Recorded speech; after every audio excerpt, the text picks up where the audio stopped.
Yeah, so to give everyone background, whoever doesn't know, the DNA Data Storage Alliance, the technology affiliate, we're quite new. We started 2 years ago at October 2020, 2 years and a few months. It started by Illumina, Microsoft, Twist Bioscience, and Western Digital. We started as an independent organization, mainly doing marketing and education. And once we evolved into doing more technical work, we approached SNIA and wanted to join a reputable body that can help us do technical work and form standards and spec in this new industry. So we joined last year in June 2022. Right now we are 40 plus members, and we'll show later a slide with the member logos, and you'll see the leading storage companies and biotech companies as well. Our main mission is to create and promote an interoperable storage ecosystem based on DNA. And the context behind it is that we saw some other technologies that were very successful in the past, like USB and SD and LTO, and part of their success was the alliances behind them, that there were an ecosystem of companies that worked together to create standard and to promote it and to give customers the trust in this technology. And this is what we're facing here, new technologies that we need to introduce to the market, and this is why the importance of the alliance. So our scope has two main things, actually three here. One is to educate the market and to create awareness and to let people know that DNA data storage is coming, and to prepare for that in terms of infrastructure, standards, and how to think about this new storage medium that has different properties than the storage mediums that we already know. We're developing an industry technology roadmap, so to give more visibility into the plans and into the roadmap of when it will come and what it will look like. And the third pillar is to do some technical work to start to standardize and have some specs that all the players can play nicely between them. As I'll show later, it is not a technology that is all bundled into one device, and we have different companies that are manufacturing the reading technology, the writing technology, and the storage technology. Next slide, please. So to go over what we've done in 2022 on the marketing and educational aspect, we started the social media accounts, and we keep them very active to keep people updated on the progress in this field. LinkedIn and Twitter, both and had like quite a nice amount of followers, and we're trying to post as much as possible over there. We started a newsletter. It's called Beats, Bases, and Everything in Between. You can see here a preview on the right. It goes out every 2 to 3 months, and the idea is to give the latest news, to put some educational content, to inform about upcoming events, and to have people informed, because we got a lot of requests of people that wanted to know about DNA storage but didn't want to join the alliance because they have nothing to contribute. So we are using these venues in order to keep people up to date. In addition to that, we appear in conferences, in the major storage conferences, and we created a DNA data storage track at a few of them at SDC, at FMS and IPRESS, and we plan to continue doing that. Next slide, please. On the technical aspect, I'll start. We have 3 main groups that are currently active. I'll talk about the first one, and Dave here is also the co-chair of the TWIG and the technology affiliate. We'll talk about the other 2. The first one is the DNA Archive Rosetta Stone, it's called DARS, the acronym. The goal is to define a simple and minimal area in the DNA archive that will be kind of like a master boot record that you know in computer systems. The idea is to give the device that reads the archive or the customers that want to consume the data an idea about how to read the rest of the archive. So it's very similar in its function to master boot record. And for people who doesn't know, then the idea is to give basic information to the computer about how the hard drive is formatted or the storage device is formatted, and how to start the boot sequence of the operating system. The interesting part on DNA is that DNA is a very weird medium, not something that we know like the other mediums that have a very organized physical structure that is divided into sectors and partitions. And also it's kind of like optical and tape, where the media itself doesn't contain the reader and the writer. And this is raising interesting challenges for the group to think about and solve. Another thing is that DNA reading costs time and money, which also we are trying to do this work here in order to try to save the time and money if the archive is not relevant for reading. What you see here on the left is kind of an illustration on how it's not well organized inside the archive. And what you see here is pieces of DNA, the illustration. And what you see in orange, we call it the sector 0, kind of like a very small piece of DNA that to identify the vendor of the archive and the codec that's being used. It's very important to read it. And the sector 1, this is a richer information about the archive that it's kind of more similar to the master boot record.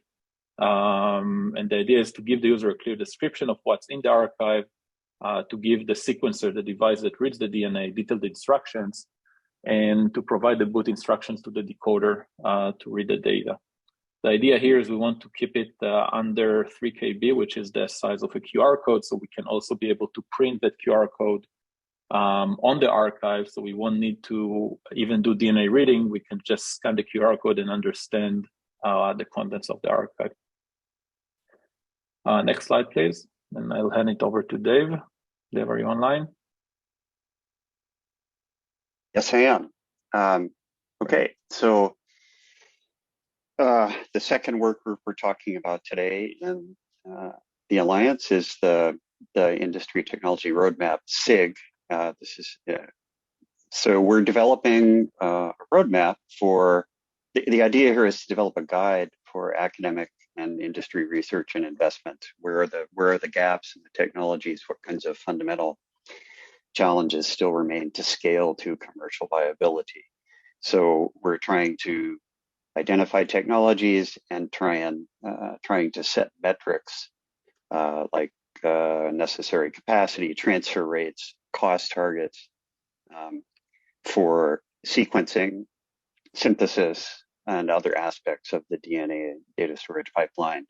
On the bottom left there, you can kind of see there's the IARPA MIST program. You know, there are programs around the industry, academia, government, and academia to establish parameters and set goals for things. So what we're trying to do is pull together a DNA data storage centric version of a roadmap that will guide the industry.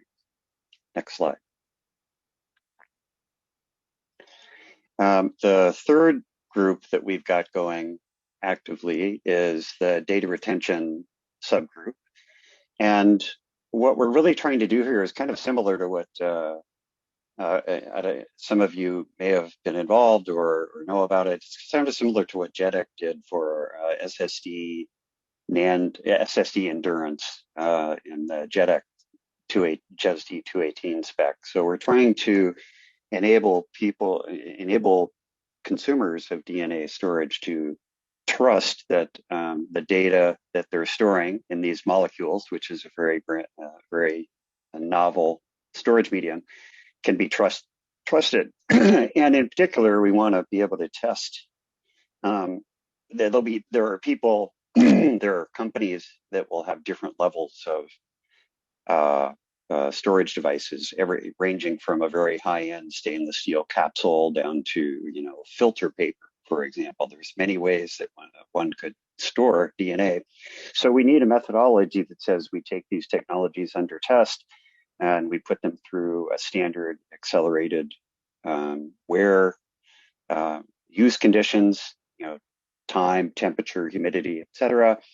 Plot those models, and then in the end come up with metrics like single nucleotide variant rates or breakage rates and things for the molecules that we're encoding the data in. So that we're off and running and trying to write a spec to codify this methodology. Okay, next slide.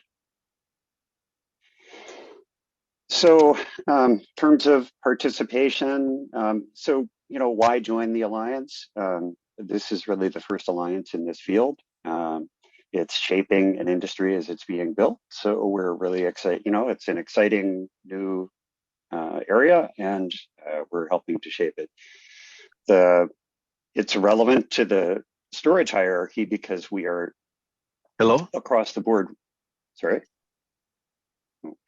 Across the board, across all layers of society, from tiny sensors to giant data centers, we're digitizing everything.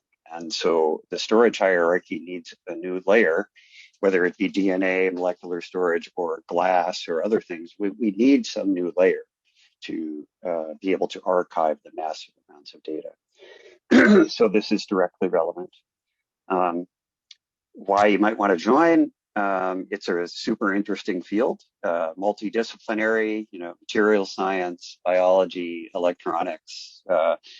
So where the wet lab meets the dry lab, right, on silicon, it's a very interesting area, and you can be part of the birth of this new technology for archival storage.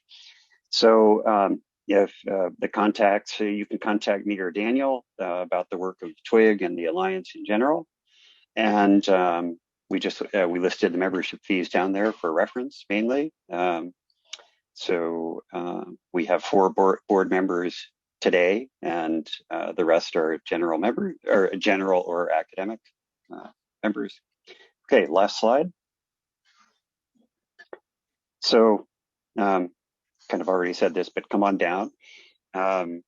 You can see some of a sampling of the companies here, which, aside from the founders, it includes biotech and technology companies from all aspects of the storage continuum, and also very serious academic institutions. So we've got a very, very active membership, and we look forward to hearing from you.